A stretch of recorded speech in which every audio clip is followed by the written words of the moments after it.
What's going on, guys? It's Coach Chloe here to talk to you today about changing your perspective on what you view as good or bad food.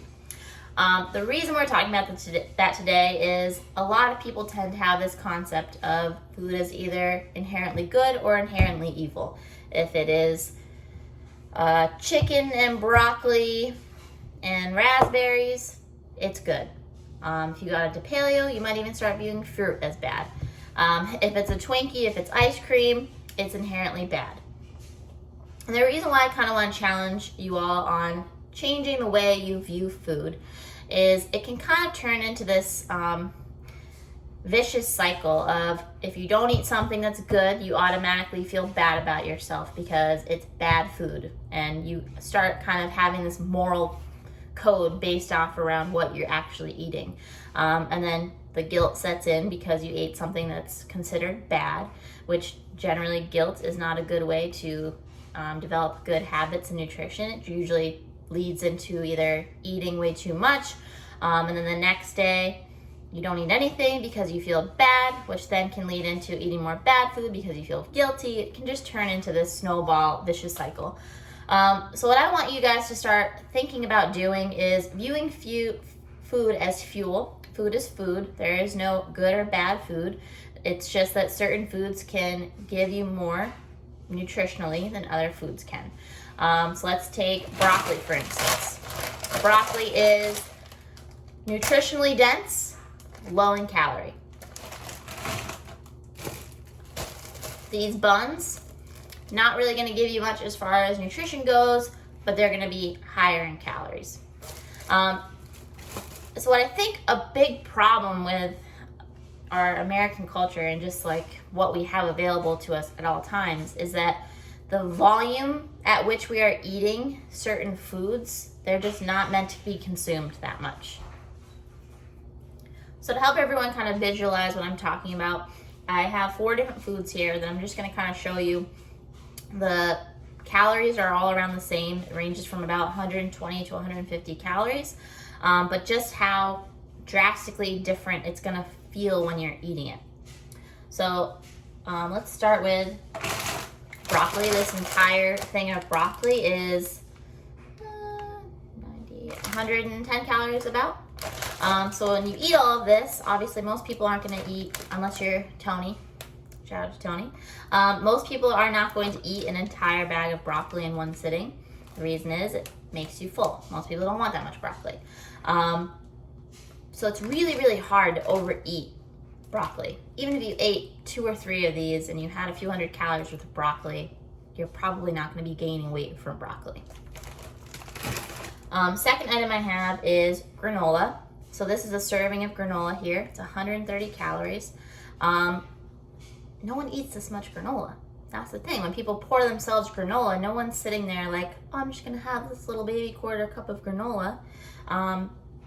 Versus broccoli, you're probably going to have a smaller portion, eat like 30 to 60 calories of it, versus this little serving size that gives you 130 calories here.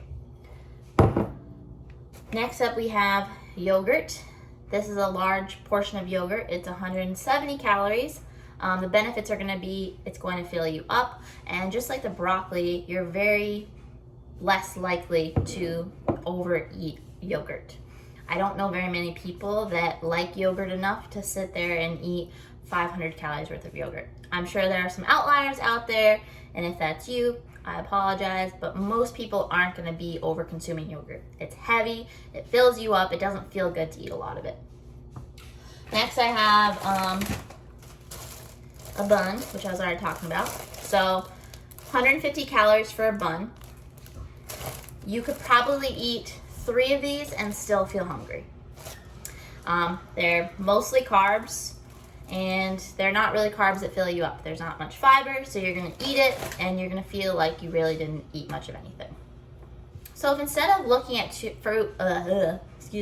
instead of looking at food in terms of good or evil, if we start looking at it in terms of how much volume of this do I get to eat while still being satisfied versus am I actually going to be satisfied by a serving? And that's where, ice cream's not bad for you inherently.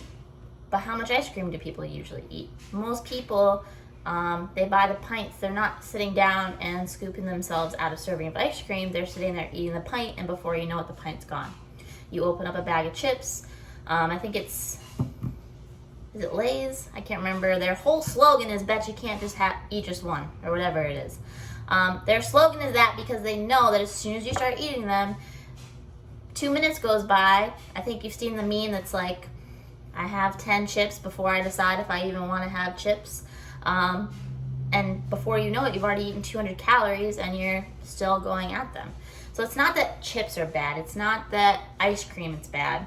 It's that it's so calorie dense and low in nutrients that it's so easy to just be eating way more of it than we're even supposed to. If you look at other countries, like pasta is not consumed in other countries the way that pasta is consumed here. You order a pasta dish in Italy versus a pasta dish at the Olive Garden, and the portions are going to be dramatically different. So it's not that pasta is bad and you can't eat pasta. It's that it's so much easier to overconsume, and the American diet tends to put you in positions where you're just eating a lot of this stuff. You go into the gas station, you look around. 95% of the stuff that's around you is super high in carbs, super high in fat, and probably not going to fill you up. So when you're making food choices, instead of just thinking good versus bad, something I want you to do is ask yourself the question, will this fill me up? Will I feel satisfied by eating one serving? Is this going to give me any nutritional benefit? If I was to eat a plate of broccoli versus a bun, although it is the same amount of calories, one's going to fill me up, one's going to give me nutrients, the other's not.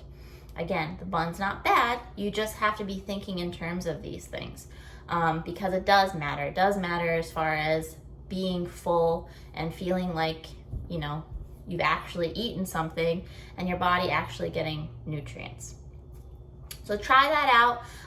I would say most people at this point in time aren't eating enough of the low volume nutrient dense foods, and they're eating too much of the low nutrient dense high volume foods that are very low in nutrients, and a small portion gives you a big pack of punch of calories. So something to think about. Test it out for a week, see if you find any differences in what you're eating. Let me know how it goes, and I'll see you again next week.